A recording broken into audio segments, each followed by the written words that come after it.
பெரம்ப வச்சு, நடு ரோட்ல வச்சு இப்படி நம்ம நாட்டவே நம்ம வீட்டுக்குள்ள உட்காந்துட்டு குறை சொல்லணும்.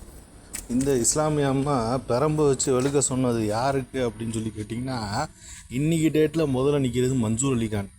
அவருக்கு என்னென்னு கேட்டிங்கன்னா, ஒரு 20 வருஷத்துக்கு முன்னாடியே ஒரு 18 வயசு பொண்ணை வந்து என்னென்னு கேட்டிங்கன்னா கற்பழிச்சார் அப்படின்னு சொல்லிட்டு அந்த பொண்ணே ஏகப்பட்ட வாட்டி நியூஸில் பேசிகிட்டு இருந்துன்னு வச்சுக்கோங்க. அது அவரோட பர்சனல் விஷயம். அந்த மாதிரி சினிமாவில் ஏகப்பட்டது அவர் பண்ணேன்னு அவரும் ஒத்துருக்காரு வாயால். இப்போ கூட ட்ரிஷா கேஸில் மாட்டியிருக்காரு. அடுத்து சீமான் மாதிரி ஆளுங்க. எதுக்காக அப்படி சொல்கிறாங்க அப்படின்னு சொல்லிங்கன்னா, சீனா அப்படிங்கிறவங்க நம்மளை வந்து கொச்சப்படுத்துறதுக்காக, நம்ம நாட்டை கொச்சப்படுத்துறதுக்காக என்ன பண்ணுறாங்கன்னா, நம்மளுக்குள்ளேயே மத கலவரத்தை உண்டு பண்ணிக்கிட்டு இருக்காங்க. இந்து முஸ்லீம் அப்படின்னு சொல்லி மத கலவரத்தை உண்டு பண்ணிகிட்டு இருக்காங்க. இதெல்லாம் தெரிஞ்சுக்கிட்டு நம்ம என்ன பண்ணணும் அப்படின்னு கேட்டால், ஒற்றுமையாக இருந்துட்டு நம்ம ஒவ்வொருத்தவங்க குடும்பத்தோட முன்னேற்றத்தை மட்டும் நம்ம பார்த்தோம் அப்படின்னு சொன்னோம்னா சரியாக இருக்கும். அதை விட்டு இந்த காங்கிரஸ், நாம் சீமானு இவங்கெல்லாம் வளர்த்து விட்டா